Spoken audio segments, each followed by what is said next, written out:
Welcome back, friends. You are listening to the Juicebox Podcast.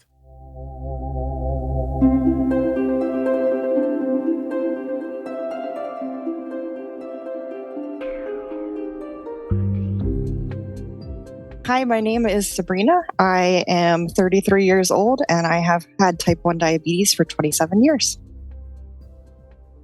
If you're looking for community around type 1 diabetes, check out the Juicebox Podcast private Facebook group, Juicebox Podcast, type 1 diabetes.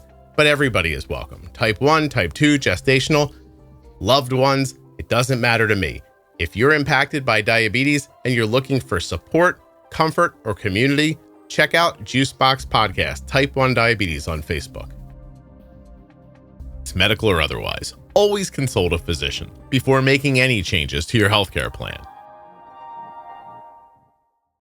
This episode of the Juicebox Podcast is sponsored by the Dexcom G7, the same CGM that my daughter wears. Check it out now at dexcom.com/juicebox. This episode is sponsored by the Tandem Mobi system, which is powered by Tandem's newest algorithm, Control-IQ Plus technology. Tandem Mobi has a predictive algorithm that helps prevent highs and lows and is now available for ages 2 and up. Learn more and get started today at tandemdiabetes.com/juicebox.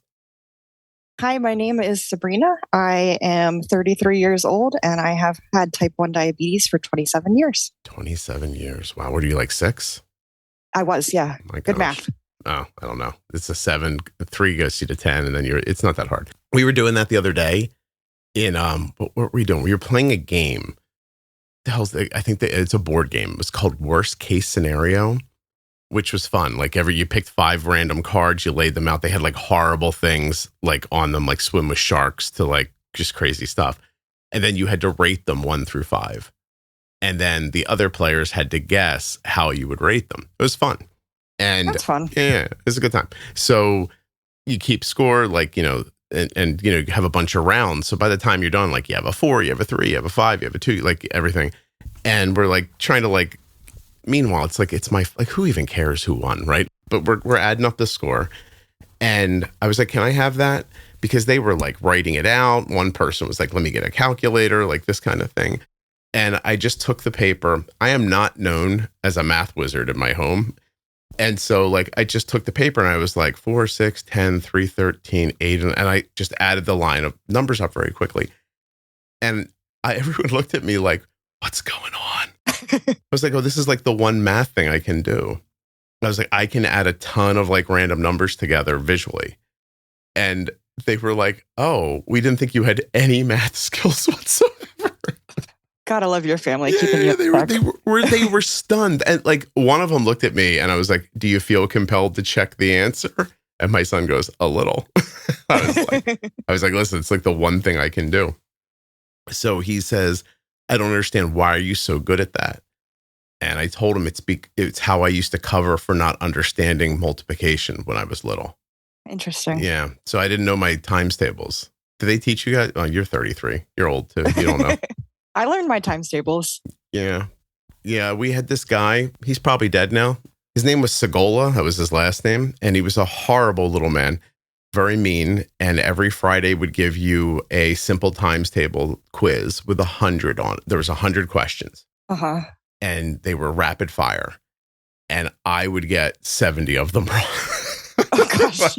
I think I would get the 1s and the 2s right. I want to be clear. This was like 4th grade. So my point is, I should have been able to do like 3 times 6. And I was so bad at it. And then everyone you got wrong, you had to go home over the weekend and write it out 10 times. So I'd get 70 wrong and have to sit down and write out 700 multiplication problems. Did you just do that multiplication 70 times?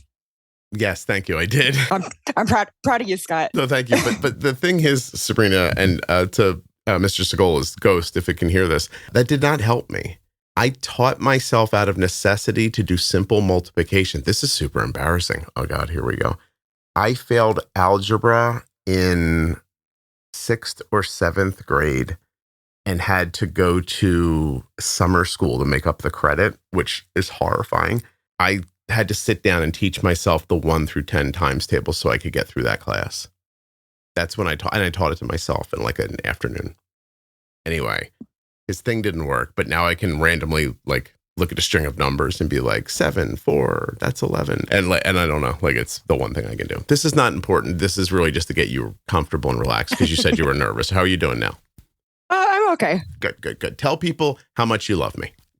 I have listened to every single episode of the podcast. I am a mega fan. Oh my gosh, Sabrina, thank you. This is wonderful.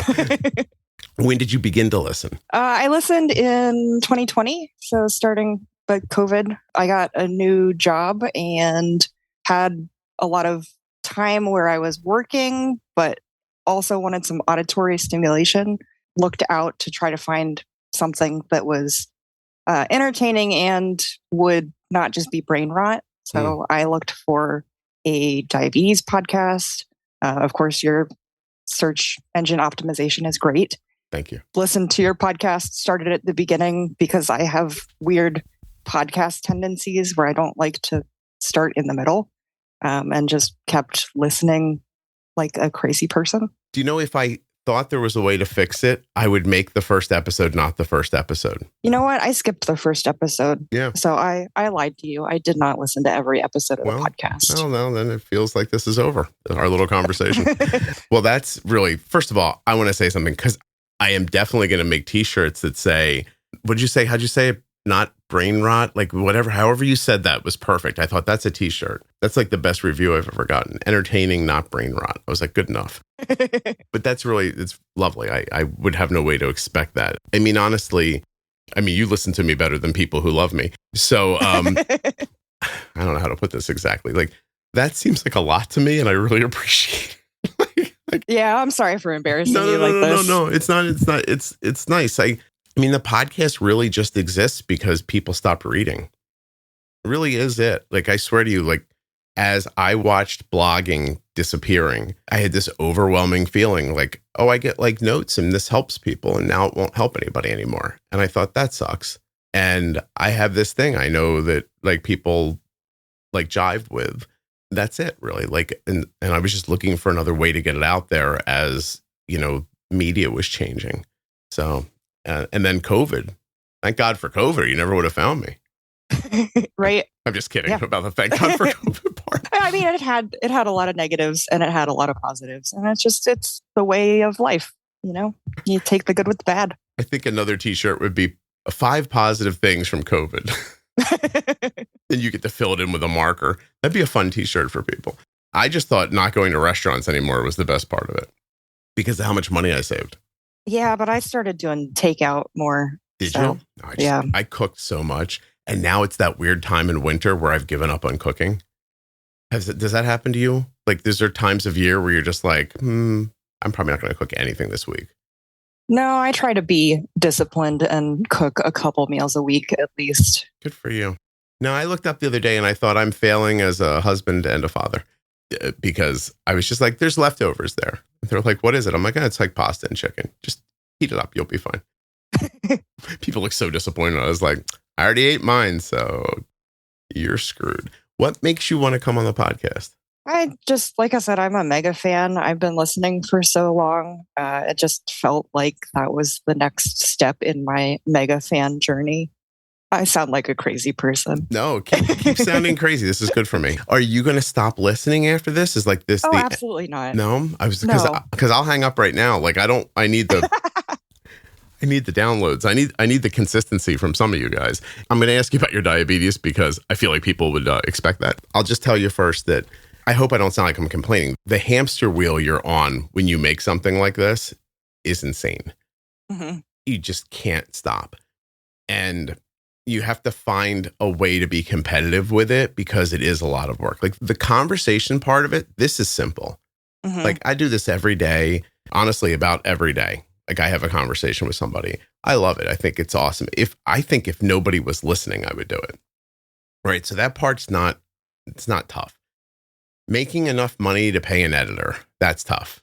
Making enough money to pay for computers, that's tough. Making enough money that your wife doesn't go, let's stop pretending you're a podcaster. That part is just never ending. Like I'm going to finish with you today and then I've got to go. There are 2 companies that want new ads. And they don't send you scripts. They say, look, take what you know about us and our stuff, and here are some talking points that we'd like to be involved in the in this 1 minute conversation. Now sit down and try to and so I have to sit down and I have to make 4 ads today is what I'm telling you. It's going to eat up 3 hours of my life. I'm not complaining. It's way better than what I used to do for work. But then I'm going to send them to them, and they're going to listen, and they're going to go, oh, our lawyer said you can't say the before this word. And I go, oh, okay. And we didn't really like the way you said this. And I'm like, oh, you don't like the word? And go, no, you didn't. We don't like your tone. My tone. You're about to hear more tone. And then that'll go back and forth for a couple of weeks. And then one day they'll just be like, okay, they're done. I'll be like, okay, awesome. And then, we'll send them off to Rob, and Rob will insert them. And then there's meetings with PR people, which are sometimes feel endless because they have their goals. And you're like, I am not putting that person on the podcast. It's nice that you think this is a story people care about. I don't think anybody cares about this. So now you're the gatekeeper, and now people are mad at you. And then you get a note from somebody. How come you're not looking more into whatever their pet idea about diabetes is? Now it's suddenly my fault that the thing they care about doesn't get amplified more. And I'm like, I'm just doing what I think is interesting. Anyway, all of that stuff is exhausting. And then that feeling of you're on a list, you have to stay at the top of that list. If you don't stay at the top of that list, then this happens and that happens. You got to get more people to follow and listen. And that is endless. And I hate it. I just want to be clear. I just want to be really clear. I hate it. It was so much more fun. I guess I'm not complaining that it's not as much fun. It was just so much more fun to make the thing, put it out, and have people just listen or not listen and kind of not care.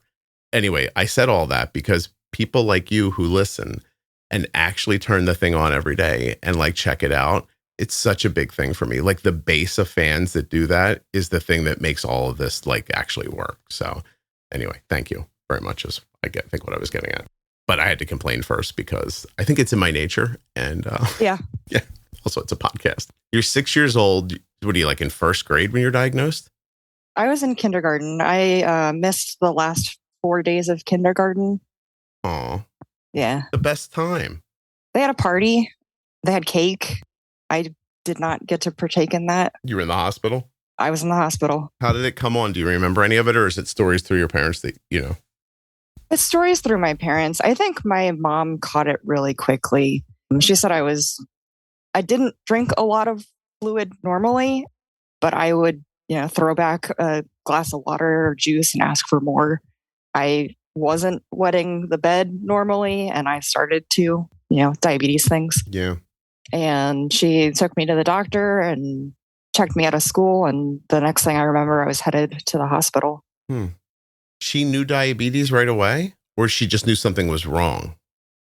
I'm not sure. She has an interesting background. She had a lot of odd jobs. So she has got a degree in biology. So she has that medical scientific background. So I think she may have just known something was wrong, but she may have known diabetes.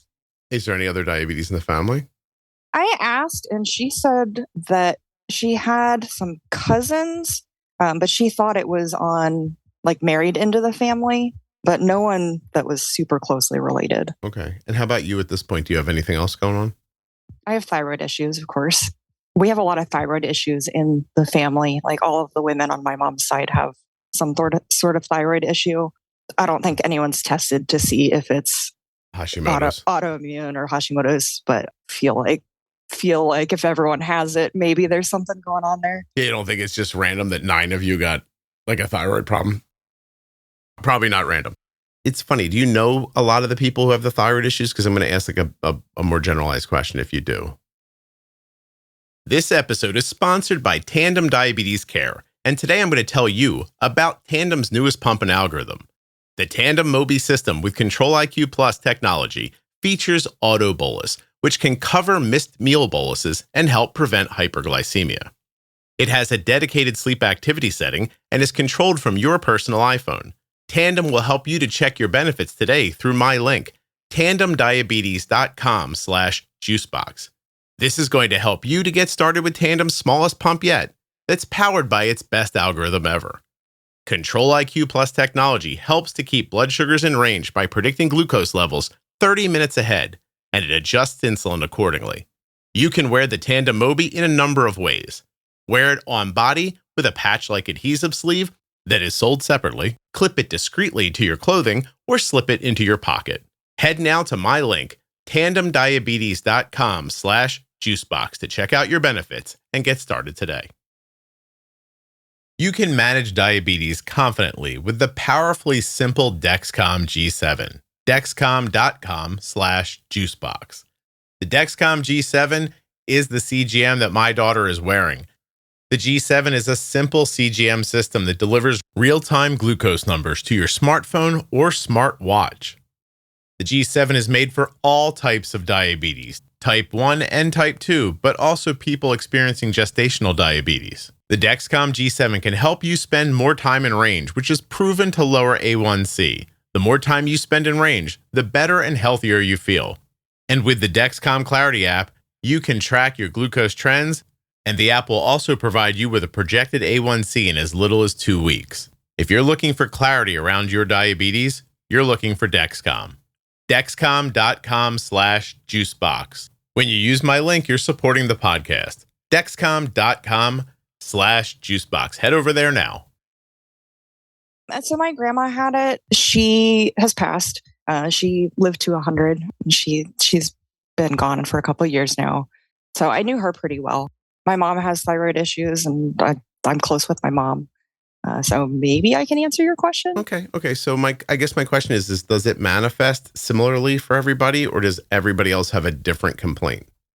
I think it manifests pretty. We all have trouble losing weight. Okay, that's the big one. Yeah. I got you. And then other issues. My sister has PCOS.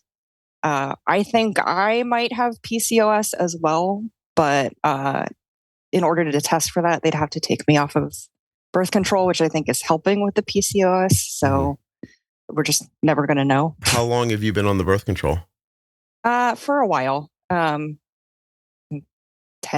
years. We're going to talk about my period. Wonderful. I had pretty horrific periods as a teenager. I would just get really, really, really sick. I would get like hot flashes, like not able to exist as a human being. Mm-hmm. Being on birth control made that a lot easier. Anything else? Acne, mood swingy, anything like that? Oh, I'm sure I was mood swingy. If you ask my mom or my sister, I'm sure they would tell you that. And then acne, but I don't know if it wasn't like terrible acne. Okay. Probably just like regular teenage pimples. Acne, but it did seem pretty cyclical. Gotcha.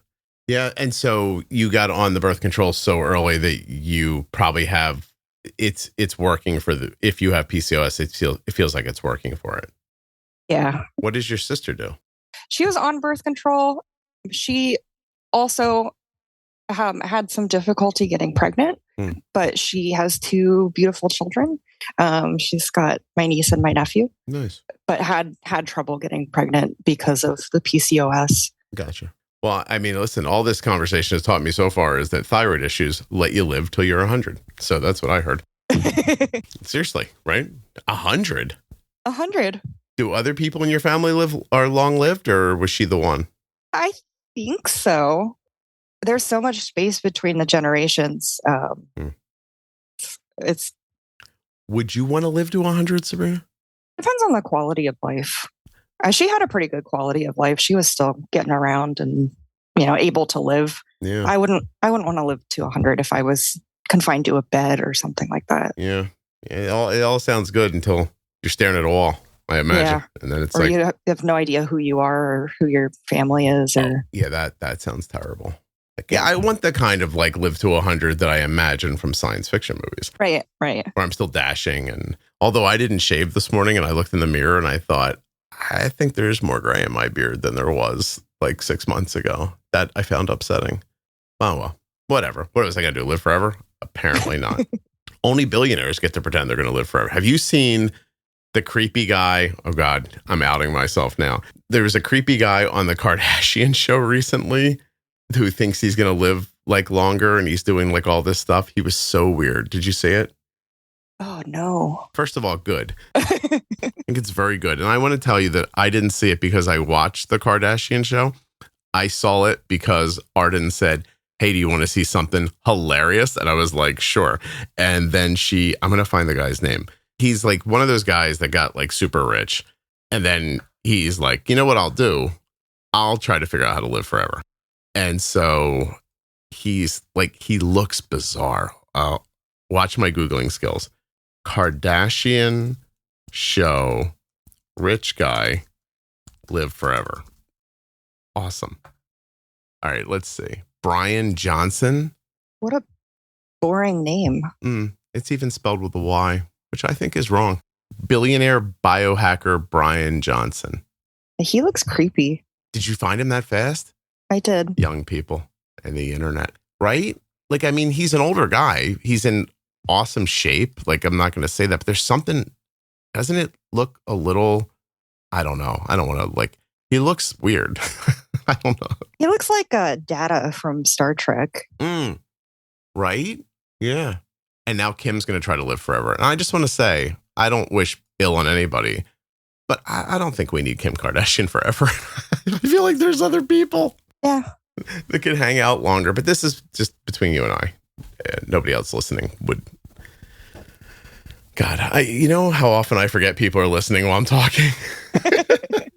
Because now, like, my brain's like, oh, there's 50 people out there. It's like, he wished Kim Kardashian would die. I'm like, I didn't say that. No, just that she doesn't need to live forever. I don't think anyone needs to live forever. Isn't it something like, let us talk about that for a second. If you were going to live forever, you'd have to be frozen at a certain point in time in your existence, right? Like, because I don't need 9-year-old me living forever. That would be ridiculous. Right. You know, I don't want to get to the point where I'm like too old to move, live forever. Like, I think there's a version of you that would be healthy enough and know enough that there'd be value in you being around longer. Does that make sense? Yeah. You know what I'm saying? Because like you're going to learn things, Sabrina. Have you learned anything yet? I mean, you're only 33. I mean, I went to college. There you go. I'm saying like the big life things. Like you're going to start putting like, it doesn't actually happen until you're in your mid 40s. I hate to say it.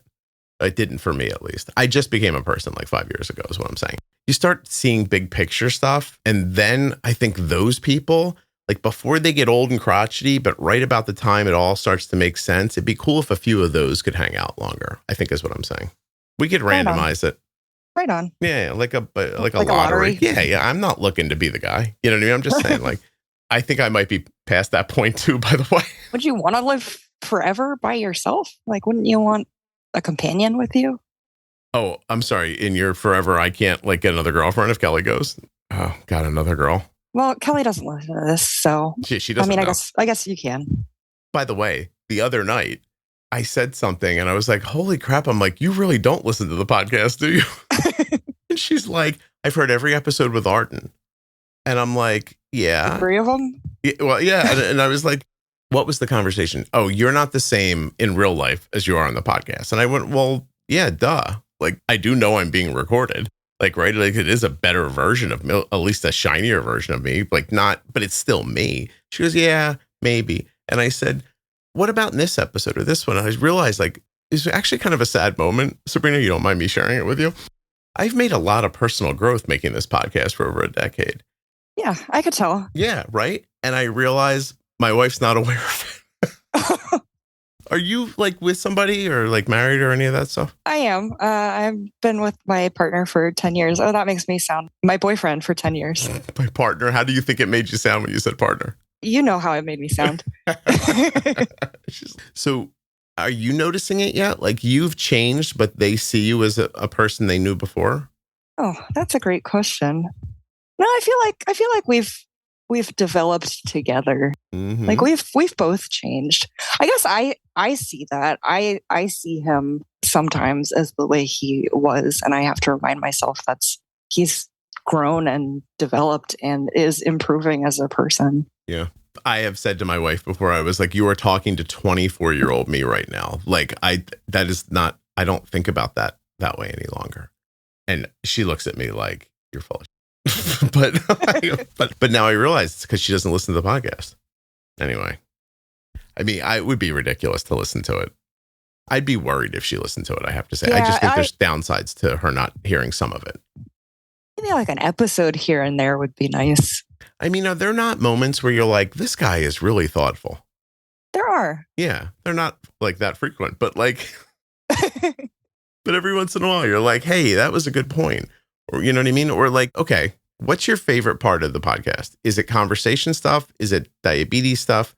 You like when I talk to Erica and I try to stretch my understanding of things? Where's your sweet spot? Where's my sweet spot? Well, I love Jenny, but I don't know that I love the management stuff the most. Like, it's not brain rot if I go back to that. I do like the conversations. I don't love every conversation, but I listen to all of them. Yeah. You've made the point before, like every episode has something that... There's something in each one. Uh-huh. People are like, well, we're 25 minutes into this one. Is there going to be a point in this one soon? There will be. Don't worry. Yeah, I hope so. Yeah, don't worry. I'll get to it. It's just interesting to talk to somebody who's actually heard the whole thing, except for Adam Lasher. Yeah, you're really putting me out there as the crazy person. I promise I'm not going to be the one that shows up at your house to kill you. Oh, thank you. I appreciate that. I do know if that happened, instead of helping me, I'd hear my son go, told you. Yeah. Yeah. Oh, for sure. He'd be like, I knew this was going to happen. Okay, so you like the conversations. So this is interesting. I have recorded episodes of this podcast that for me personally, I'm like, I don't like this. I still get people who like it.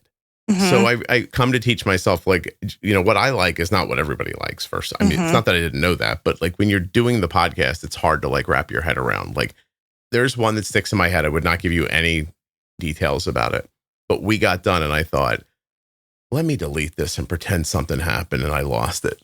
I hated it. I wonder if it's the same episode I think it is. You've mentioned it a couple times. It was laborious for me to get through. And the person was lovely and thoughtful and like everything, but between like just her speech pattern and I don't know, like how I just didn't jive with her at all. Mm-hmm. Like it just felt like the worst date I'd ever been on in my life. Oh, yikes. I put it out anyway. And I can't tell you how many people wrote about how much they enjoyed it. And that's when I stopped worrying about that stuff. I was like, all right, there's something for everybody. So, and there's some people you got to drag it out of a little more. Uh-huh. And there's times I'm too chatty. There's times I don't talk enough. Those aren't as frequent. Yeah, anyway, it's just, it's something like, I feel like you're like my biographer. Thank you. Yeah, no. Why does it feel embarrassing? I don't know. You are embarrassed, right? I maybe just confused, like how I'm your biographer. Well, because you've heard more you've listened. Yeah, because you're like my research patient. Yeah, more like that. Yeah. Like you could write a paper on me. I probably could. It'd probably be pretty good paper. Do you think this is interesting. Here's my last question before we find out about your diabetes. Do you think the things that you would say about me would be accurate? Or do you think that it's skewed because you're listening to a podcast? You know what? I think it's probably skewed. You said it yourself. You're still you, but you're a curated version of you. Mm-hmm. You know, listening to the podcast, you do feel like a real person. I don't feel like you're a super curated version of you, like a Instagram influencer, but you're going to be careful about what you say and how you present yourself. And you're the one presenting yourself, so you can say whatever you want. Do you think I'm more or less liberal or conservative than I sound? Oh, start here. Do I seem liberal or conservative to you? You seem pretty in the middle, but maybe a little more liberal. Okay. Do you think I'm more or less so than you think I am? This is so interesting. It is interesting. Yeah. Maybe more so. More liberal than you think. Than I seem. No, I mean, I think I have you pegged down. I think I know exactly who you are, Scott. I am so... Go ahead. Who am I then? This is awesome. Go, Sabrina, go. Looking at, like, people, like, I don't know, who are you? Interesting, right? Like, I believe myself to be incredibly down the middle. I think you are as well. Yeah. I'm socially liberal. Yes, I would say that as well. Right. I am a little physically conservative. I would probably say that as well. I'm really careful with money and stuff like that. So, but I have a weird line. Like, do you know what I mean? Like, there's the reasons I did or didn't vote for somebody, for example, are very basic. Like, somebody said something or, you know, and I was like, that's a bridge too far for me. Like, and now I can't do that. Sure. And even if some of your ideas, I'm like, I think that's rock solid. I'm like, but that was too far. Yeah. Now, what I find interesting about podcasting is, because this is a podcast about diabetes and I have no need to talk about politics on it, and I don't want this to be a political podcast, and I'm not a particularly political person. But once I just said that thing, now conservative people think that a liberal candidate said something that was too far for me, and liberal people think a conservative candidate said something that was too far for me. Yeah, and they project themselves onto you. Yeah, that's the interesting part of all this. That's got to be weird to live with. It is. Like, you could guess and maybe get me right, because there's not that many versions of, you know, how your politics go. Mm-hmm. But I think that most people, if they like me, then they ascribe how they feel to what I'm saying. Mm-hmm. That is what I think happens. I think that's how actually podcasts are comforting for people. Yeah, that's a great point. I feel like you're pretty live and let live. Like, you don't want to be in other people's business. I really don't think we should be telling people how to do things. I agree. Yeah. So I just haven't seen it go well so far. Yeah. Like, the one time it goes well, I would like somebody to point to it. But for the most part, people are who they are, and telling them that they shouldn't be, or that they shouldn't think or feel or and I think that goes both ways. Like, generally speaking, I don't think there are deplorable people, and I don't think there are super like crazy, like, you know, I wouldn't say that about somebody, and I wouldn't see somebody have a thought and think that. And just the same way as, like, I'm not running around yelling, like, I don't know, whatever the opposite version of that is, like, are you super woke lunatic or something like that? I do think there are edges, right? Mm-hmm. It's a bell curve. Obviously, if you look at, are you in the Facebook group? I am. Okay. So if you look at how the Facebook algorithm yaks you up to get you upset, to keep you in the algorithm, like, the same thing is happening to you with soda commercials, with politics, with everything else. Like, right, like they that sounds so ominous. They know most of us are here in the middle, like living in something. Like, my brother said to me the other day, he goes, you know, I wish there'd be a third party that we could vote for that they called common sense. He's like, I think that would be really popular. And I was like, yeah, I hear what you're saying, right? So I think that they know most of us live in common sense. Mm-hmm. And that's why they throw the fringe at us to piss you off, keep you in the conversation, keep you on the team. Yeah, there's also like tribalism, where you want to belong to a certain team or a certain ideology, and they force you into that box. Yeah, and people want to be on the winning side a lot too, or whatever they assume is the winning side. It's why, like, watching people. My beloved Philadelphia Eagles won the Super Bowl this year. They also lost it 2 years ago. And I can't tell you that 3 hours after each of those Super Bowls ended that I felt any differently. Do you know what I mean? Yeah. It was fun, and I had a good time, like, watching the season. And at the end, one was disappointing and one wasn't disappointing. But I don't feel like a winner now because of it. Or, like, I don't think I accomplished anything. I don't have those feelings, and I don't discount people who feel that way. But at the same time, like, it makes you much more easily manipulated, I guess, because you feel so strongly about something. It's not a bad thing. It's just somebody else is going to take advantage of it. Anyway, you don't know me if you're listening, but you do. Like, I'm not being dishonest about anything. Does that make sense? It does. All right, cool. We know this little slice of your life. Yeah, no, for sure. And if we hung out, there's a complete possibility, Sabrina, if you and I went out to dinner, that 2 hours into it, you'd be like, this is awesome. I love this guy. It's exactly what I thought was happening. And then there's also a possibility that 2 hours into it, you'd be like, uh-oh, Scott's a dick.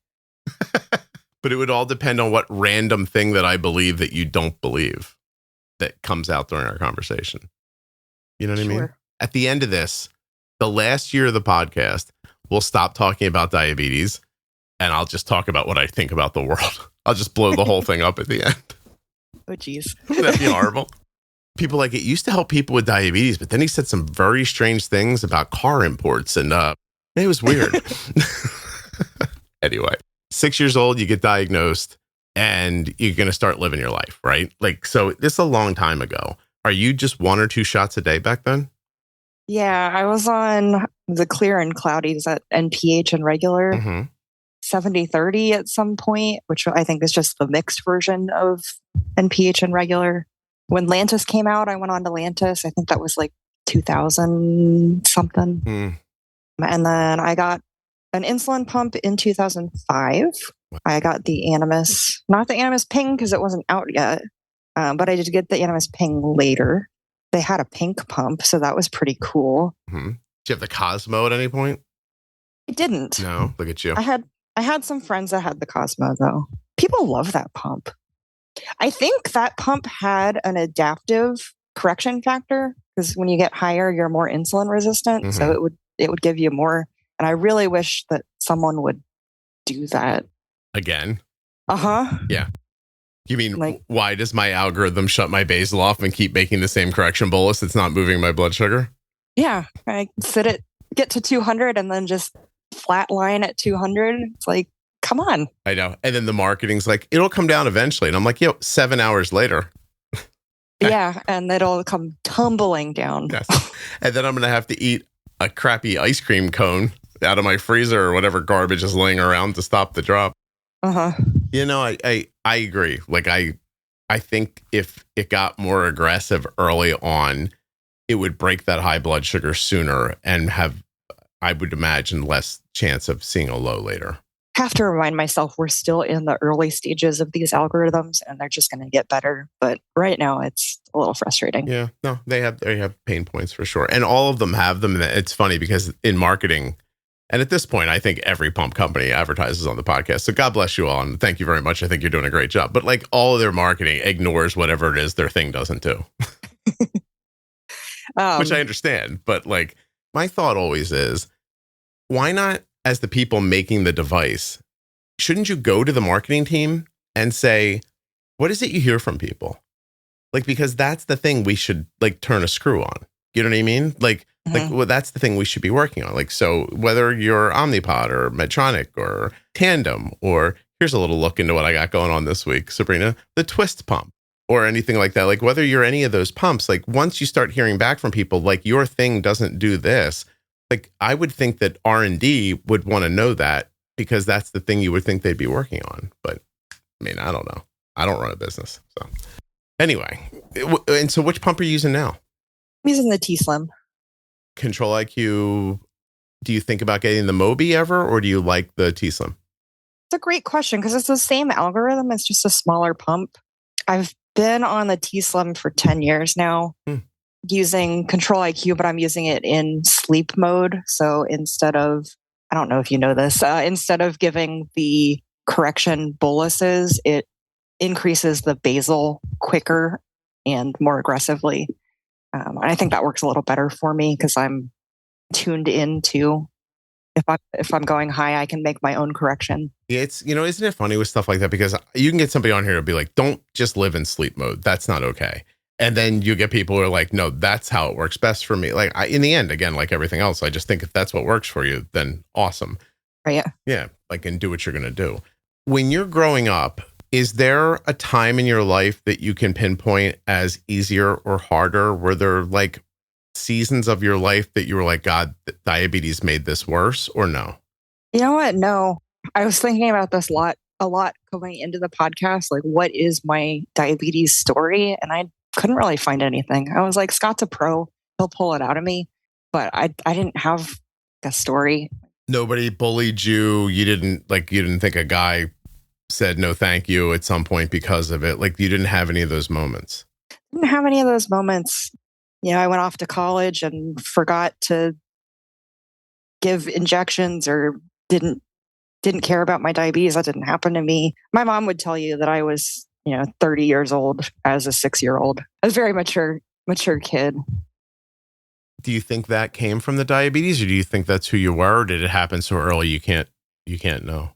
Yeah, that's a great question. I think it had some sort of impact. I do think I'm probably that is who I am.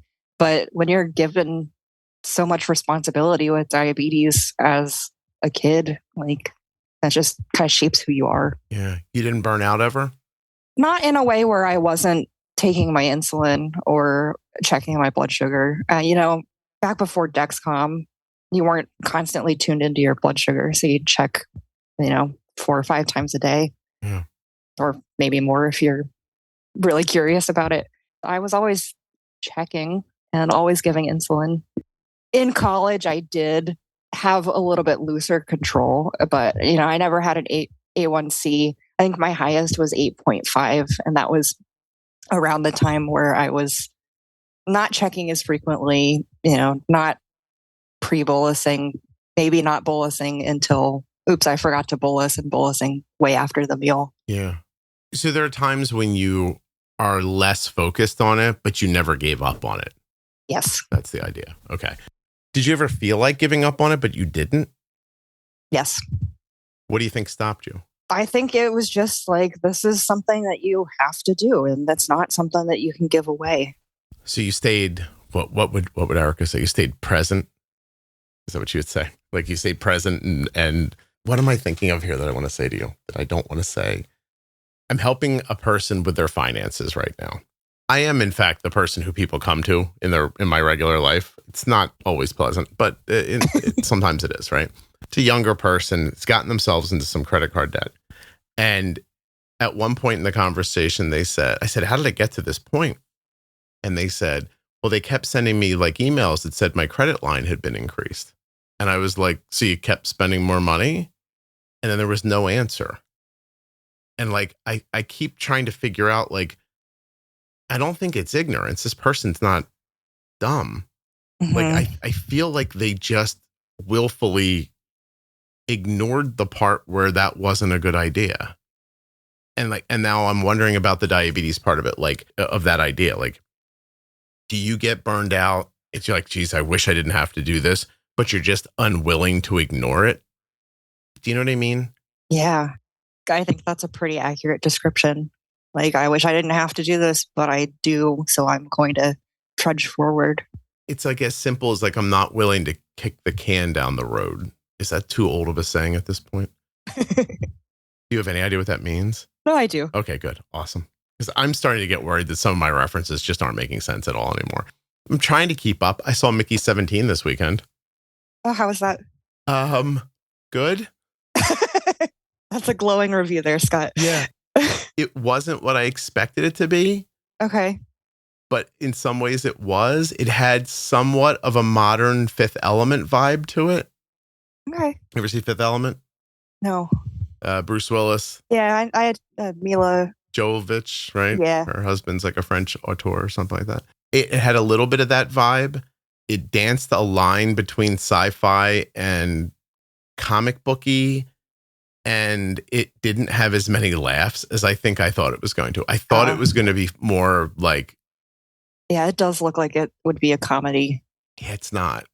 Oh. Although there are a couple of like really good laughs in it, but it was one of those things where I laughed out loud in a theater, then no one else laughed.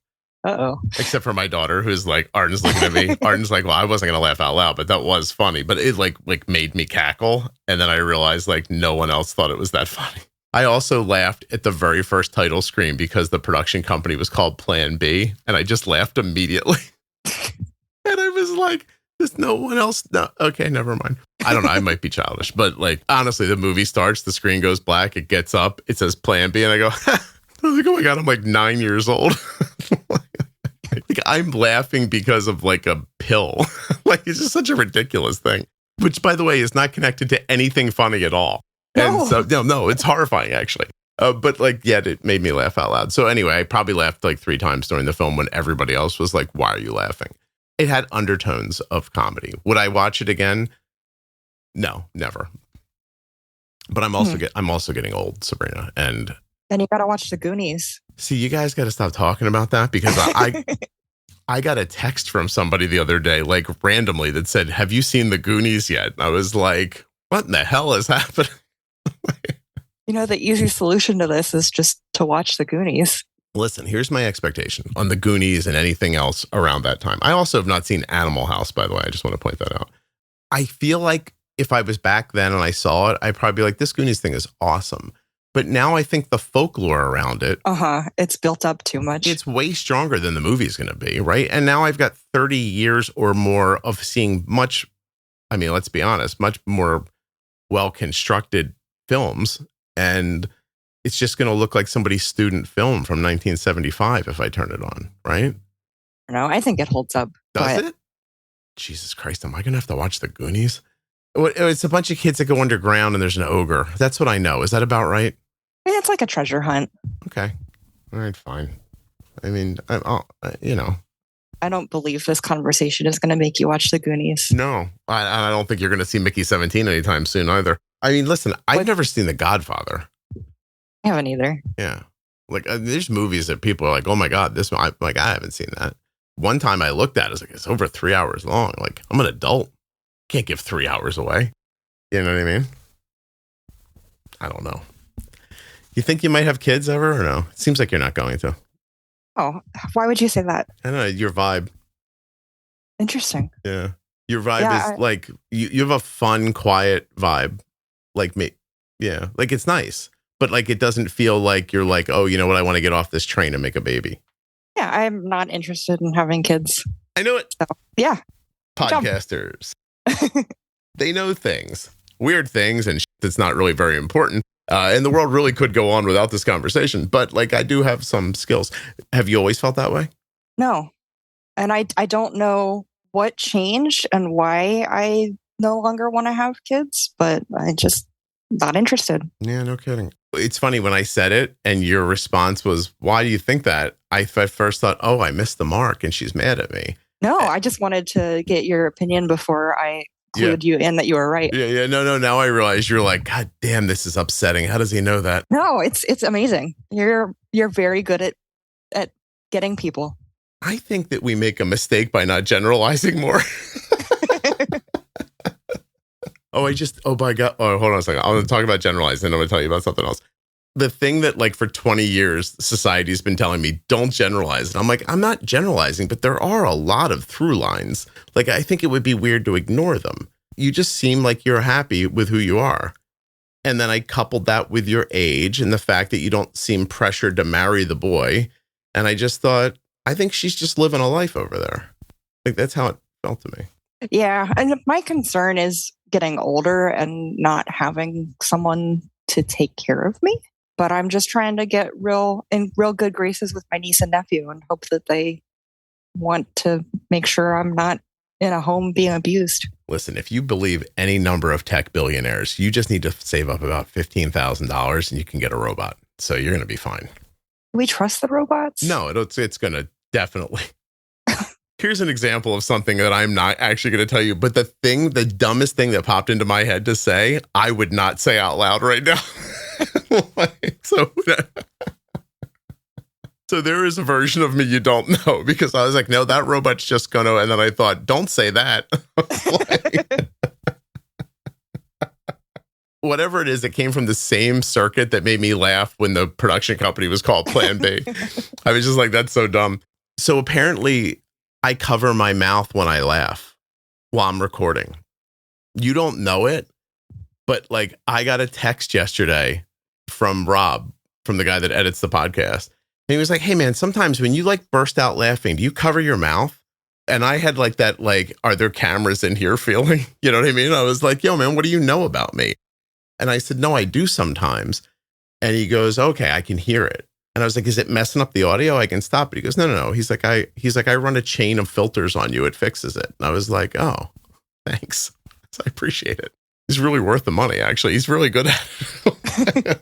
I get demure even though no one's looking at me. Yeah. Are you insecure about your smile? Oh, for sure. Oh, I'm sorry to hear that. I have canines.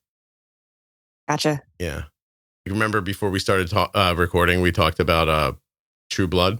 Uh-huh. Yeah, I would not need makeup to be on that show, I don't think. I really like pronounced canine teeth. I don't know. That's kind of cool. Is My it? boyfriend has pronounced canine teeth too. Well, if I had a magic wand, Sabrina, they wouldn't be here anymore, just so you know. I'd make them square like the rest, or I guess teeth aren't square, but you know what I mean. Can you imagine if I made them square? People like, he's got like a lot of rectangles in his mouth and 2 squares. It's very strange. I don't think you would, you'd like that. You'd be like a horse. Actually, if I had what would you do with a magic wand? Would you get rid of your diabetes? I think so. Yeah. I mean, why not? Like, wouldn't that make my life easier moving forward? A handful of years ago, I asked this question out loud online, and I was surprised by the response of people who said that they wouldn't know who they were without diabetes. I mean, diabetes is a part of me, but it's not who I am. I mean, I would get rid of it immediately. I just want to say, I wouldn't Why- even, let me just go out on a limb, and all you young kids will I wouldn't even ask Garden. I'd be like, hey, I don't know if you noticed your diabetes went away 5 minutes ago. I found a magic wand. But I could always put it back if she was upset, I guess. Yeah, I mean, that it seems obvious to me, but I don't live with it personally. So I've had a lot of people say that. I didn't understand their perspective, if I'm being honest, but it was very consistent through a portion of people. I mean, I guess it is like a large part of my life and has shaped my personality and developed who I am as a person, but changing it moving forward isn't going to change who I am. Yeah. It might change who I will be, but who says that's not for the best? You're walking down the beach, you find a genie's lamp. You rub the lamp, the genie comes out and says you have 3 wishes. Do you know what you're going to wish for? No. Really? I think that's a mistake, Sabrina. Yeah, I know you know. I really think you should put some thought into it. What is the likelihood of that happening? Well, it's very low, but I guarantee you when it happens and you end up, I always think of it for myself. Like I thought I need to be ahead of this because there's no way it's going to happen. But I know if it happens and I don't think of it, I'm going to be really tall, handsome, and have a huge. And I'm like, I think I don't want to go that route with my only 3 wishes. Anyway, I feel the same way about the magic wand. Like if I had a magic wand and it was like super magic and it actually worked, I would first protect all of my living relatives. And then I would start making decisions. And I have to tell you, I think one of the things I would do first is get this little bit of flower pot mold out of my chameleon's cage. It's a tiny little bit in the corner and I can't make it go away. And I really think that it's really bothering me, if I'm being honest. And I think I would handle that first, then probably go out in the world, fix the big things. What are the big things in diabetes? Like, what if you could just adjust it a little bit? Like, what's one thing that just, if that one aspect of it went away, the whole thing would get better? It's hard dealing with the variables, how you can do the same thing the same way, but because the variables are different, you have a different outcome. Mm-hmm. The insecurity stuff, if it was just more knowable. Yeah. Okay. It's not the device changes? No, because I think the device, if things were more knowable, you'd be able to use the device more effectively. Mm-hmm. You don't mind being poked? No. Okay. No one's ever bullied you. You have a really good has your self-esteem always been good? I don't know about that. Did you work on it? Yeah. Okay. Because it's good now, right? It comes and goes. Really? Yeah. What can make it wane? I don't know.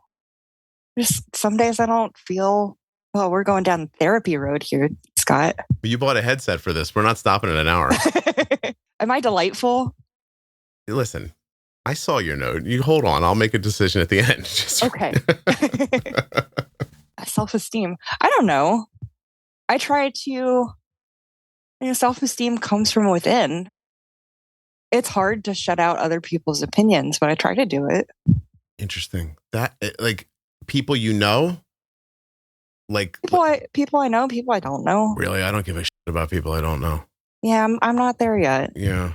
I'm having such a personal journey with this right now, and I'm really coming out on top and very proud of myself. But other little stuff, like, I can get crushed by. Like, I have a text here with Isabel. Can I share this? I can probably share this. She's listening right now and going, it depends on which text. Let me take a look here. Last night, this is very boring, so 10 seconds. Apple changed their algorithm for podcasts. Again? No. Oh, okay. You know, because you listen. And it's taken away some of the fun that I have making the podcast. Right. Like the competitive part of me. And it doesn't change anything about you guys or what you hear or, what I'm producing or how valuable it is for anybody. Like, it's background stuff. And it's taken away a thing that I love about making the podcast. So I was talking about that out loud. And Isabel was like, you really do need that to be replaced. And like, she was like, I can't believe how much you seem to miss like the competitive part of it. She's like, we need something that like fills that for you. Anyway, we're going along and this conversation's going back and forth. And she mentions that she really liked the episode that came out yesterday. And I said, see, that even here, I'm going to read it. I said, see, even this is making me sad. It really was a good episode. I wish more people heard it. Is that ego death? Yeah. Okay. Yeah. So like, she's giving me a compliment about the episode. And all I hear is I didn't do a good enough job of reaching people. But when the algorithm was different, I knew I was doing a good job and I could build on what I did the day before. Mm-hmm. And I had a feeling that I was progressing. I had a feeling that I was winning. I had a feeling that what I was doing was valuable. And so that even when things on bad days or whatever, it didn't matter because I knew I was reaching more people were being entertained or helped or whatever. And like, it all felt valuable. And now that doesn't work exactly the same way anymore. And it's like, anyway, the point of telling you all that is that I was okay while we were texting. And then all of a sudden I wasn't. Mm-hmm. And like, I feel like that's what you're saying with like, because you seem like a confident person to me. Thank you. Yeah. No, you seem very like sure of yourself and comfortable with who you are and all that stuff, which is awesome. But like, to hear a person who sounds like you say, I don't know, sometimes my self-confidence just wanes and I don't know why. I had that same feeling during that text. I was like, I know I'm doing a good job. Uh-huh. I know what this thing is. And then all of a sudden something was said to me and I was like, except I'm a loser and I'm not doing a very good job at all.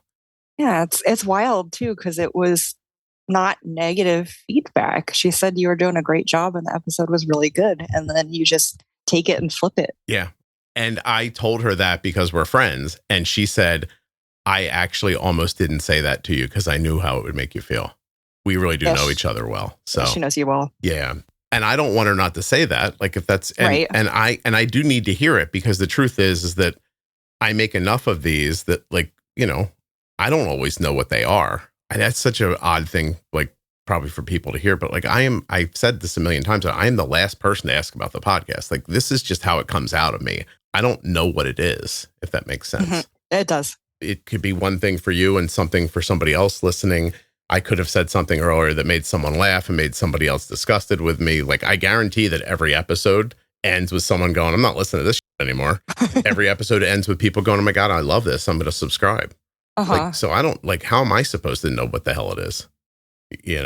So anyway, all right. Diabetes, blah, blah, blah, get the pumps. All right. In college, you were on a pump? I was. And you took a full course load. I unfairly know that you were involved in an extracurricular activity, right? What? Didn't you blow into something? Yeah, I played trombone in the marching band. Can you still trombone? Is that how do you say, play trombone? Yeah, play trombone. Okay.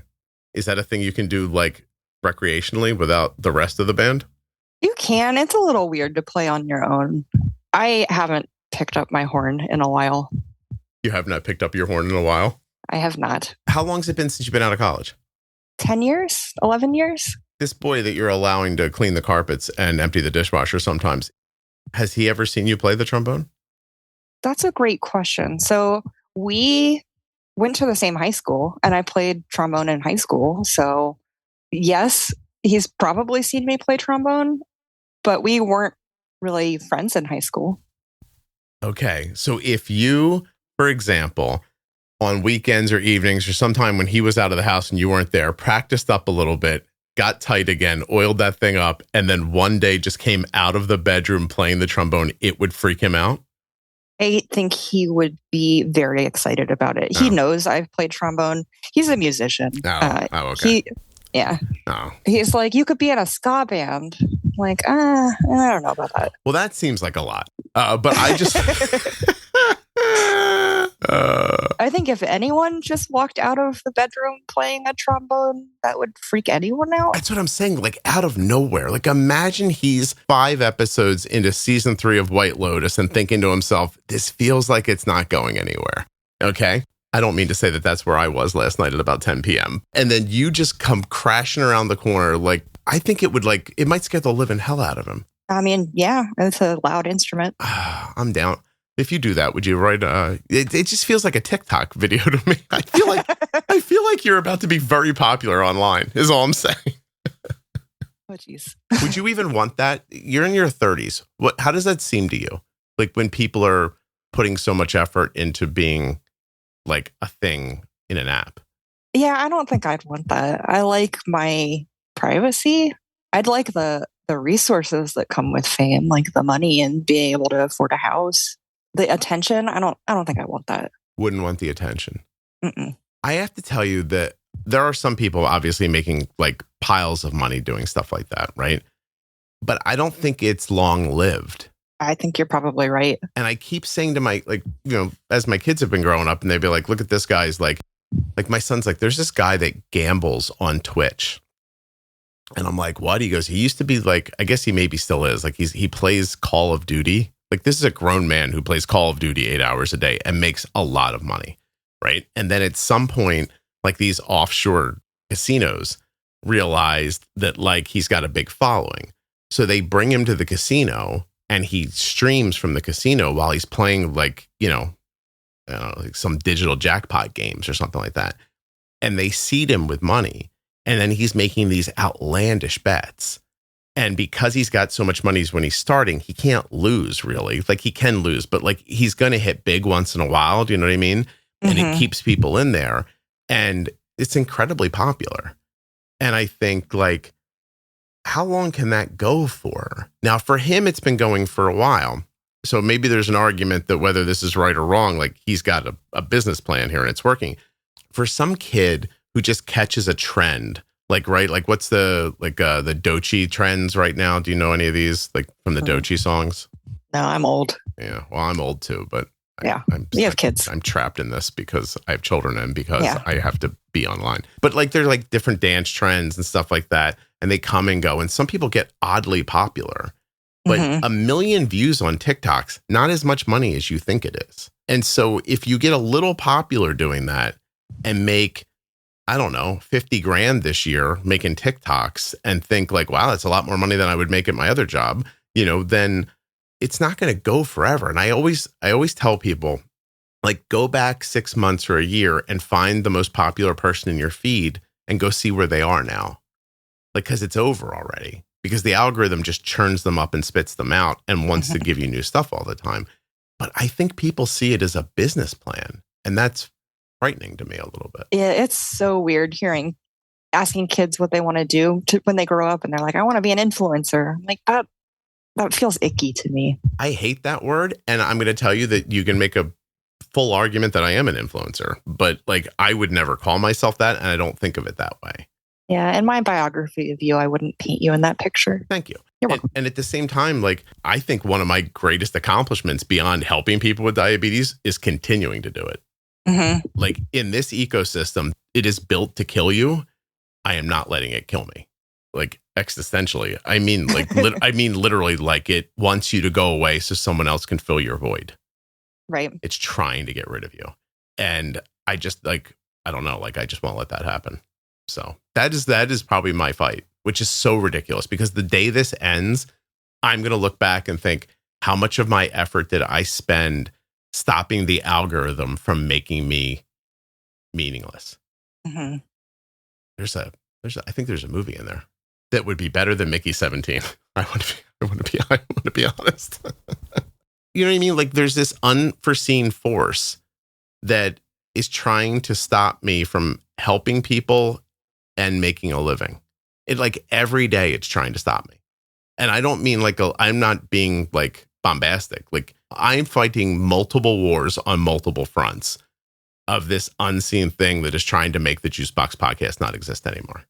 And it's sad because it's not a regular podcast that's just for entertainment. It is helping people. I've had this thought like where I was like, if not a magic wand thought, because obviously I'd, just be very tall when it was over. I've wanted to go like find Mark Zuckerberg and just go like, hey, my group is helping people. Would it be okay if they just saw my posts? Would that be all right if when I posted, hey, there's an episode out today that I think you might be interested in, that it was served to more than 1,500 of the 60,000 active members in the group? Could I just get that, please? Like, I don't want to be huge.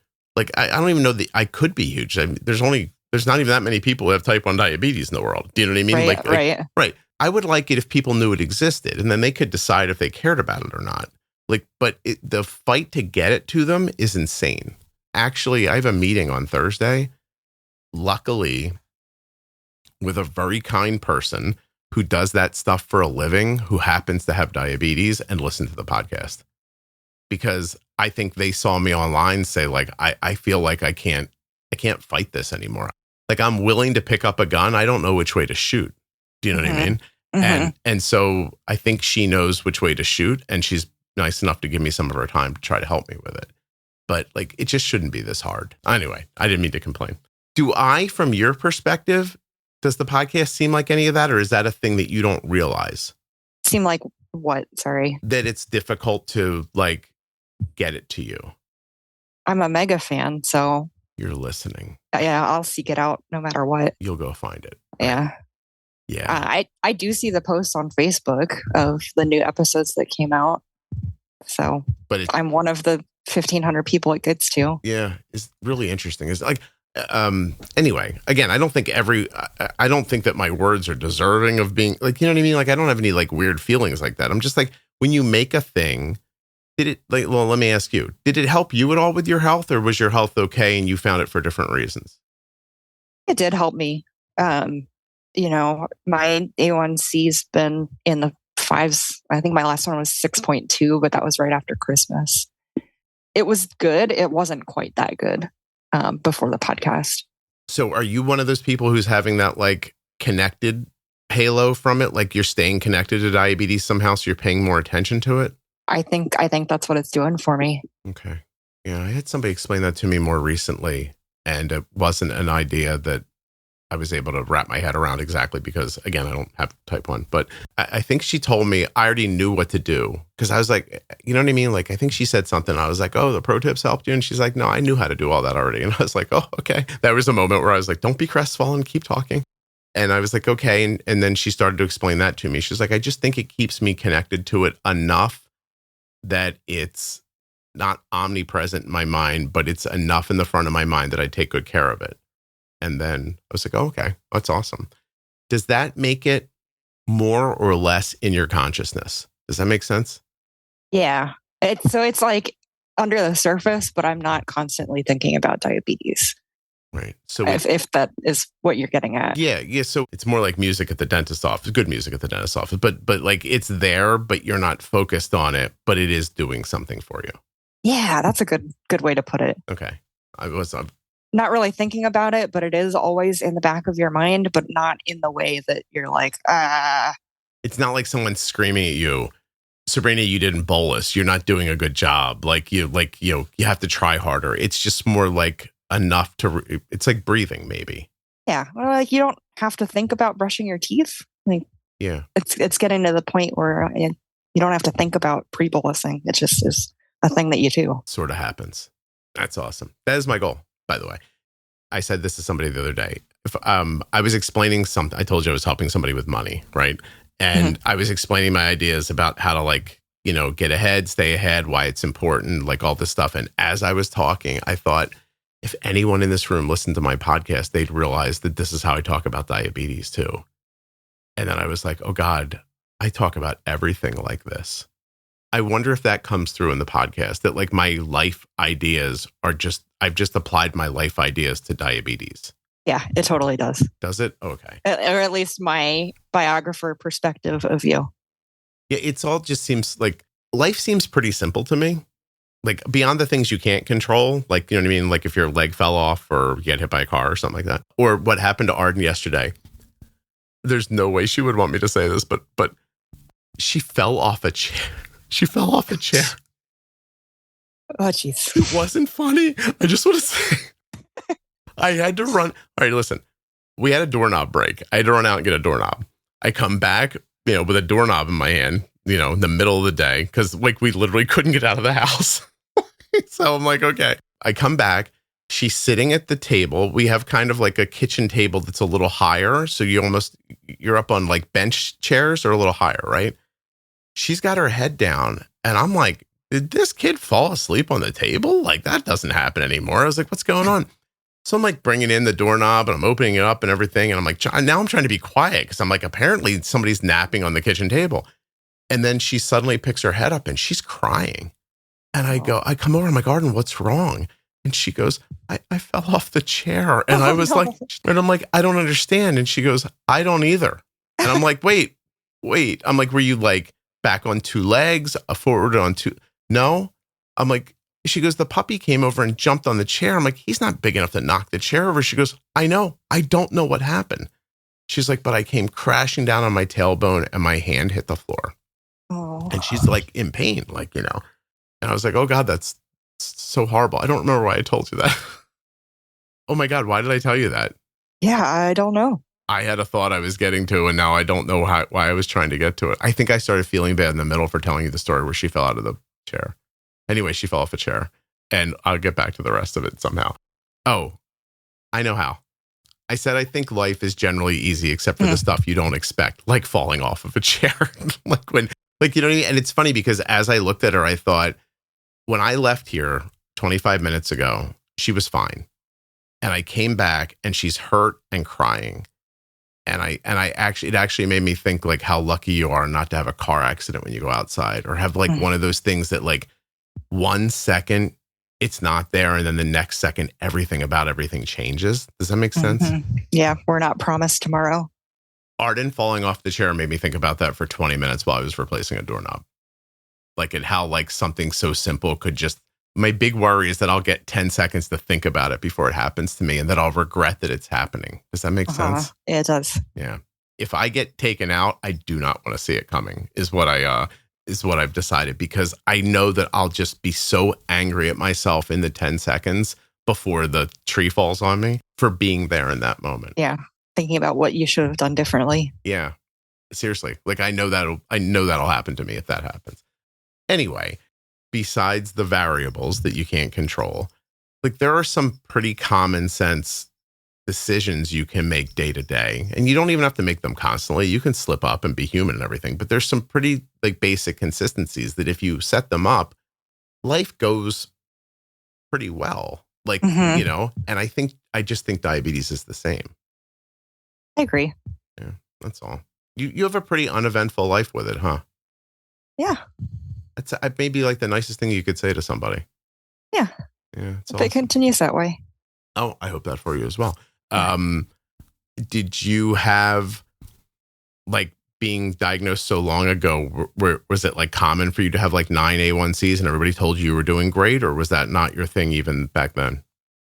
No, like I said, my highest A1C, I went through all of my records, was 8.5, and that was in college.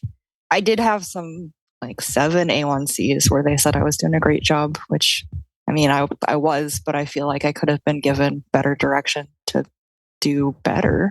Do you think they thought that, or do you think that was the marching orders of the time and they thought, no, you're doing great, it's a 7, ADA says 7, it's a 7, it's all good? Or do you think they knew it wasn't good and they were just being rah-rah with you? I think it was the marching orders of the time. I think that was probably the best A1C they saw in a week. Yeah. Like, yeah, you were probably exciting to them. Yeah. Like, oh, this is easy. She's doing a good job.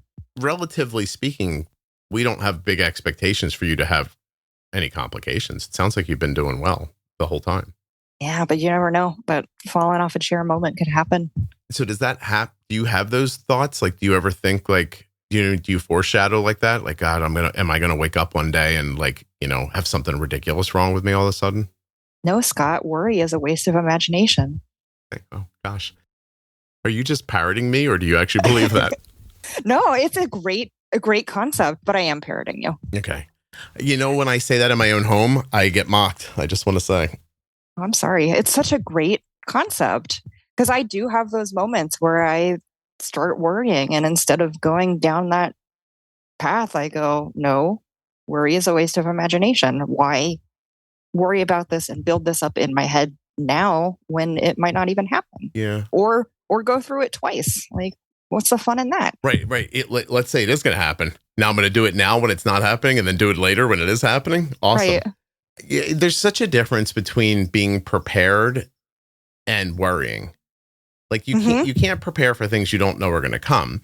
People will be willing to sit around and like wring their hands and go, I know 10 years from now I'm going to have neuropathy or like something's going to happen. And like, and they're worried. And they put all that effort into that. But if you said to them like, hey, I think if you just listen to these 10 episodes of the podcast, it might help you do better. They go, I don't have time for that. And say like, hey, listen, I know it's hard, but if you pre-bolus your big, your meals, like you're going to have much better. I don't have time for that. And I'm like, oh, I'm sorry. Like, I don't know where to go from there when that happens. You know what I mean? Do you see it online? It's not overwhelming. Like there are times where people are like, I'm like, I'll say, look, I think this episode would help you with that. I don't listen to podcasts. I'm like, it's wild to me that people in the Facebook group don't listen to the podcast. Wild. I mean, I hear you. See, it's wilder to me that somebody would say, hey, the answer to your question is in this 60-minute recording. And they'll say, I don't listen to podcasts. I don't understand what you're saying. Like, you don't have to listen to the whole thing, just the one episode. Well, also, how about you don't get to choose how the answer to your question exists in the world? Like, do you know what I mean? Like, it would be like if I was falling and you were falling next to me and we were falling from like 70,000 feet. And you came up to me and said, hey, here, I have a parachute. Put this on, pull the cord, and you will float to the ground. And I said to you, I don't parachute. You got a jetpack over there? I'm more of a jetpack girl. You're here asking people, what's your best advice? And someone says, my best advice is the exact answer to the exact thing you're saying is in this 60-minute recording that someone is offering to you for free. And you say, I don't listen to podcasts. Awesome. I don't know how to help that person. I'm like, and now I hear people who tell me I don't learn well through audio. To them, I think so here's one of these situations where somebody's going to think I'm a dick when this is over. That's fine. Okay. Like I get that some people's brains aren't wired that way. Like I do, because there's things I can't learn in other ways. But I also think their expectations are a little skewed. I think they think they're supposed to listen to the audio and then understand everything about it when it's over. But that's not how it works. Not at all. Right. I think they're like zero-sum thinkers. Like, I'm going to do this, and then this is going to happen. And I think they think, well, I listened to one, and I didn't understand how to like bolus for fat and protein at the end of it, so I don't do well listening. You have to listen to all 1,500. It's a vibe, right? But yeah. No, but Sabrina, like you laughed because, I mean, honestly, like you seem like a reasonable person who's listened to 1,500 hours of a podcast, which makes you seem less reasonable. But you're not kidding though, right? You don't pick up everything from one episode. It builds on itself. Yeah. You pick up little crumbs from each one. Sometimes that same crumb is in 4 different episodes and it doesn't click the first one or the second one. It clicks after the 4th one. Again, like everything else. Like, do you know what I mean? Like if that's how it worked, then on the first day of school, we could just have somebody sit down in front of you and tell you all the things you need to know. And then you could leave and it would be over because you'd know them all. But that's just... Yeah, you'd know your multiplication tables. Well, you'd think, that guy, what a prick. I can picture him in my head, by the way. Other people loved them, which really upset me. Don't worry, my 5th grade teacher was much nicer. I got a nice reprieve year there. Yeah. I'm sorry. I started thinking about like my last day of 2nd grade because my teacher hated me. 2nd grade. Try to imagine that. She hated me so much that we all came into the room. We did attendance. We did the Pledge of Allegiance. And on the last day of school, she put me in the hall and left me there for 8 hours. Whoa. Like 2:00 in the afternoon, she came out and she just goes, Mr. Benner, you and I didn't get along. And I was like 7 or 8. And I went, no, we didn't. And she let me lean there for 2 more hours. And then I went home. Is that abuse? Maybe. Nowadays it is for sure. Yeah. I could have sued somebody in 2026. It's the 70s. Yeah. The 70s. She was just like, let me just remind you. You might have fought, but I won. And I was like, fair enough. So she leaned my ass in that hall from 7:35 in the morning until the end of the day. Oh my God, I'll never forget that. Lovely woman. I really liked her. We just didn't get along. Mrs. Nelson. She's got to be dead. Christ, My second grade teacher was Mrs. Nelson. Stop it. No. Really? Probably not the same woman. I'm going to guess no, because I'm 20 years older than you, but she was old. She was older. Yeah. My lady she was in her late. Well, you know what? It's funny. I don't know.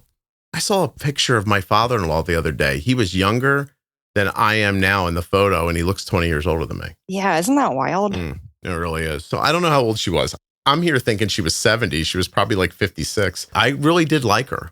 Like, we got along right until we were in that, like, you're in control, like, that part of our relationship. We did not do well. She did not like me. Sorry. There's people listening right now who are like, I don't like you either. You're still listening. But my A1C is rock solid, so I guess keep going, jackass. But, back to that idea of, like, I mean, what's another way to put it? Like, it's people are like, you're making it about yourself, but I don't know. It's a podcast. Like, I'm better at making the podcast today than I was 5 years ago. Mm-hmm. It's not because I read a book about making podcasts, right? Like, I'm better at everything that I spend a lot of time involved in. Mm-hmm. And I think the diabetes is the same. And it's a humble opinion, but I humbly present to you that I think the podcast is maybe the least objectionable way to stay involved in something you really don't want to be talking about that ends up giving you a really great benefit on the back end. You're preaching to the choir, Scott. All right. It's a really passive experience. Like, I listen while I'm cooking dinner. So it's not like I'm sitting down and studying the podcast. Like, I'm right. And like I said before, it's enjoyable. Maybe no one else likes your sense of humor, but I'm delightful as far as I can tell. I agree. Mm-hmm. Did you see how I teased you there? Yeah, you did. Yeah, okay. Sabrina's incoming message to me is, I said, what do you hope to talk about on the podcast? I really am just hoping to be delightful. I told you I didn't have a plan coming in. I don't have a particular theme in mind. I'm open to talking about most things. What's something you're not open to talking about? I don't know. Oh, really? There's not a thing that pops in your mind? You don't have to tell me what it is, but is there a thing that pops in your mind? I wouldn't talk about this. Probably. But you don't know what it is? No, I don't have anything specific. That's interesting. Nothing popped into your head. So you're not really embarrassed about anything in your life too big? I feel like I lived a pretty good life and I'm pretty open and honest. Yeah, that was like maybe the best answer anybody's ever given. You know what I mean? Like, because that's a simple question. Because I go, what don't you want to talk about? And then I prompt you to think of the thing that you're scared of or embarrassed by, and nothing popped into your head. Yeah, I think I wouldn't know it until we walked face first into it. And I'd be like, ooh, Scott, let's not talk about that. Oh, so there is a thing. It just doesn't come to you. I don't know. Why are you so even? I don't know. Since you were a little kid? Like, you had like a vibe of like, what did your mom say? Like, you were 30 when you were 5 or something like that? Like, yep. Is she like that, or your dad? I think so. I don't know. My dad is an engineer, and my mom, like I said, she's more artistic. She has a lot of crazy backgrounds. She drove an ambulance for a while. She worked in a dentist's office. She's done anything and everything. It's funny because I find myself translating between the two of them because engineers speak in their own particular language. Mm-hmm. So I feel like I've kind of taken a little bit from each of them. Do you ever have to explain them to each other? Yes, all the time. Yeah. My kids are like, you guys do not know. You don't know how to like my wife and I are so different. Huh? Like, I'm talking and I'm sometimes looking at her and thinking, she does not know what I'm saying. Yeah. Like, my dad will say something and my mom will get confused and agitated. And I'm like, that is not what he means to say. What he means to say is this. And my dad's like, yes. So your dad's a little more engineering and your mom's a little more hippie. I wouldn't say hippie, but yeah. Adventurous? Artistic, creative. Artistic, creative. And you're a blend of them, or you're more her? I'm a blend of them. Interesting. And so you talk mom and you speak dad? Yes. But they don't speak it to each other. And it works well for me because I can translate at work, like, the technical side to the non-technical people. Oh, okay. Yeah, that's a great skill to have. It is. Yeah. You must have liked when Sam came on, the general manager of the Phillies. And even Sam Fold? Yeah. He's got that, like, he played baseball for a decade, but he went to, he's got an econ degree. Like, so it was his job to like explain those metrics for the baseball players, like about like Moneyball. Yeah, Moneyball stuff. And then he goes back and he talks to them about it, but in baseball talk. Yeah, that's exactly how I feel at work. It's a cool job. Actually, the Phillies should be lauded. This is not to go down a side road, but they apparently wanted Sam to do something else. They sent him back to school. So he's off, like literally learning something else to come back to the team and help. I wish I could get him back on. I think he's a little too successful now to get on a podcast, maybe. But that'd be interesting to hear about what they're doing with him. Okay, so do your parents ever help with the diabetes as you're growing up, or is it just you? As I'm growing up, definitely. Now, not so much. My mom would pack my lunch for me growing up, and she would write down the carb counts of everything. Kind of like you did with Arden, but before texting was a thing. Yeah. So if I didn't want to eat my sandwich, I knew I could take out those 30 carbs. Does she know anything about it modern day or not really? A great question. Sometimes I try to talk to them about diabetes things, and I can just see that it doesn't relate to them anymore. But they do try to keep abreast of things. You think it makes them sad to think of you as having diabetes? Never really thought about that. Like, is it hard to talk about because it reminds, like, because, I mean, listen, you're very even keeled. Like, you seem like you're living a great life. Your A1C is nice and low. You're not struggling with your diabetes that anybody can see. I'm sure you have struggles. So, like, maybe when it comes up, I wonder if it makes them sad. I think they do a good job of not letting that show if that's how they feel. Yeah. But I could imagine that there's some sadness there. I let myself down as a parent the other night.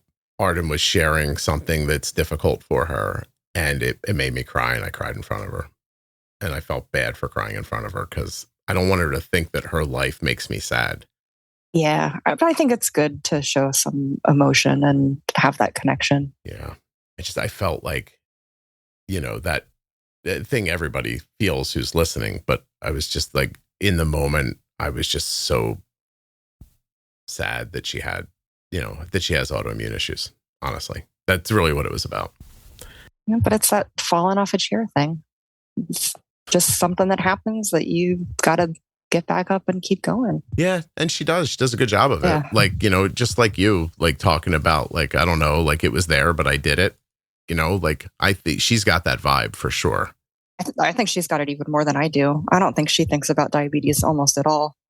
It's tough because like when I try to explain something to her, she's like, yeah. And I'm like, you really need to know this. I'm like, do you know why you're taking that tablet right now? She's like, I'm like, could I just explain it to you? Like, I think it's really important. It is interesting because I think the vibe's important. And I think that her general understanding grows as time goes forward. She's not lost. She doesn't not understand her diabetes. But like, there's things about like, some stuff she just doesn't want to hear about. Some stuff she's like, look, I know I'm supposed to take this pill every day. Like I take it, like leave me alone. And then like, if, I don't know, I look over and I'm like, hey, you all right? Like you look tired. I have been tired for a couple of days. I'll say like, are you taking your thyroid meds every day? Dad. And I'm like, I mean, just say no if like, instead of dad, like, you know what I mean? Like, I'm like, and then I'll say like, look, it's just really important because that pill might be the reason why you're not feeling well today. Yeah. Or like, you said your stomach hurt, you're tired, your stomach hurt. You haven't taken your thyroid meds for a day or two. Like that could be one of the reasons, It's almost like a bridge too far for her sometimes. She's just like, I know, but I don't want to know, if that makes sense. It does. And it's nice to have that every once in a while when you have someone in the background that can take care of you. Get a little break. It's funny because that's what I think too, but it's not how it comes off sometimes. Like sometimes it comes off like leave me alone, but I think what it means is thank God you're paying attention to this because I'm not right now and I'm almost embarrassed that I'm not. I don't know. That's a lot of supposition on my part, but nevertheless. Okay. Sabrina, is there anything we didn't talk about that we should have? I don't think so. Like I said, I didn't have much of a plan coming in and just figured we'd see how things go. And did I let you down? Because it's possible that I did. No, not at all. Oh, awesome. Thank you. I felt myself being chattier today, but this is probably not something everybody listening cares about. But like, I don't get to talk to a lot of people who have literally listened to the entire podcast. That's wild to me too. How are these people coming on the podcast that aren't listeners? There are sometimes people come on, they're like, I don't know who you are.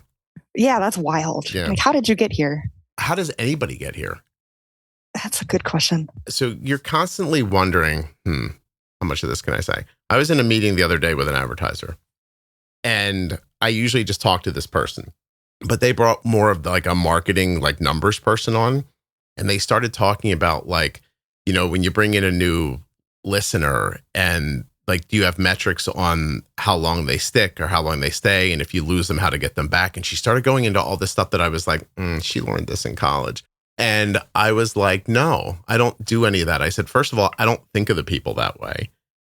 And she goes, well, she's like, how are you maintaining this popularity? And I was like, I just get up every day and I think like, what do these people need? And then I just try to give it to them. And I was like, and I think that works. And then they tell each other about the podcast and then it grows. And she looked back at me like, I can't count that or write it on a spreadsheet.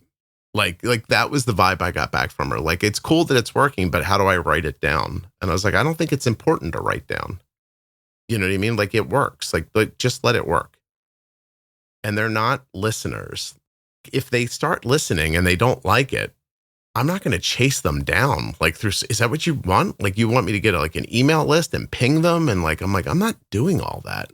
Like, I'm like, they'll find it. So I told her, I was like, I've had people tell me I started listening. I didn't have time for it. I hated you, whatever. I came back 6 months later and now I love it. I'm like, just like it needs to be all in its own time, you know? But she wanted it to be quantifiable. It's really interesting. Yeah. I don't think you are quantifiable. Yeah. I just think. And then you are the podcast.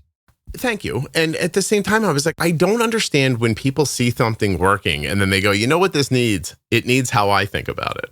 Yeah. I'm like, there's a lot of podcasts out there that have people like you behind them and they don't do well. There's a reason for that. You know, like I had an advertiser come to me recently and say, we want to change the ads to say more like this. And I said in a meeting, because I'm a brave person, I don't know why you would do that. The ads work fine. They get clicks that you want. Why would we change them? And I realized during the course of the call is that they brought a new person in and that person was trying to put their stamp on things. Mm-hmm. Okay. So I do exactly what they asked me to do and I change their ads. And 2 months later, I get an email from that person and she goes, hey, the ads are not performing as well as they used to. And I thought, while I was reading the email, I thought, oh, good. She's going to tell me to put back the old ads. We're going to buy less ads now. And I went, what? She goes, I think we're overwhelming people with the message. And I just took a deep breath and I was like, what do I do here? Like, do I say the truth and like ruin this relationship?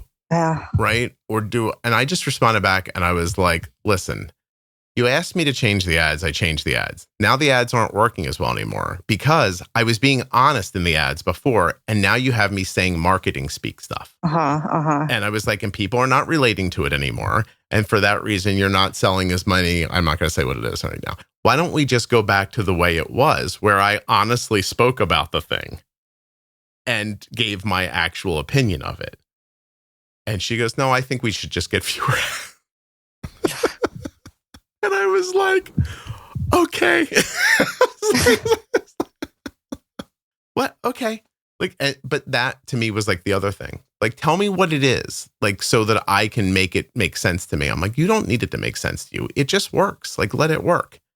And if it ain't broke, don't fix it. I mean, right? What are we calling your episode? This is tough.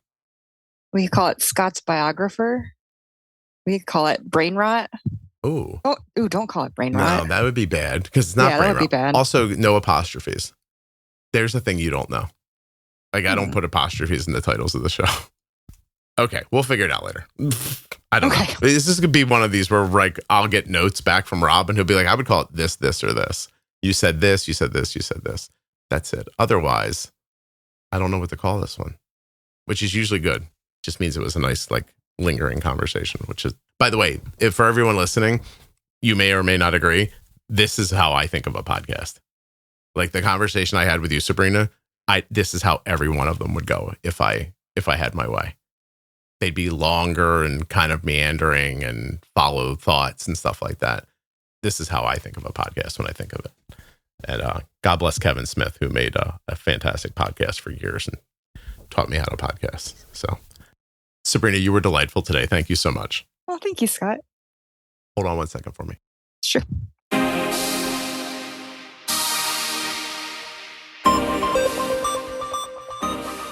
Today's episode of the Juicebox Podcast is sponsored by the Dexcom G7, and the Dexcom G7 warms up in just 30 minutes. Check it out now at dexcom.com/juicebox.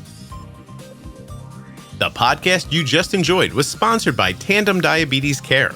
Learn more about Tandem's newest automated insulin delivery system, Tandem Mobi with Control-IQ Plus technology at tandemdiabetes.com/juicebox. There are links in the show notes and links at juiceboxpodcast.com.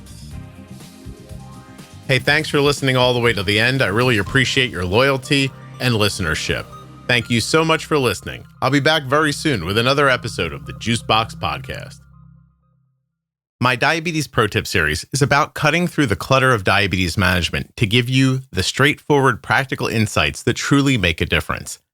This series is all about mastering the fundamentals, whether it's the basics of insulin, dosing adjustments, or everyday management strategies that will empower you to take control. I'm joined by Jenny Smith, who is a diabetes educator with over 35 years of personal experience, and we break down complex concepts into simple, actionable tips. The Diabetes Pro Tip series runs between episode 1000 and 1025 in your podcast player, or you can listen to it at juiceboxpodcast.com by going up into the menu. Hey, what's up, everybody? If you've noticed that the podcast sounds better and you're thinking like, how does that happen? What you're hearing is Rob at Wrong Way Recording doing his magic to these files. So if you want him to do his magic to you, wrongwayrecording.com. You got a podcast? You want somebody to edit it? You want Rob.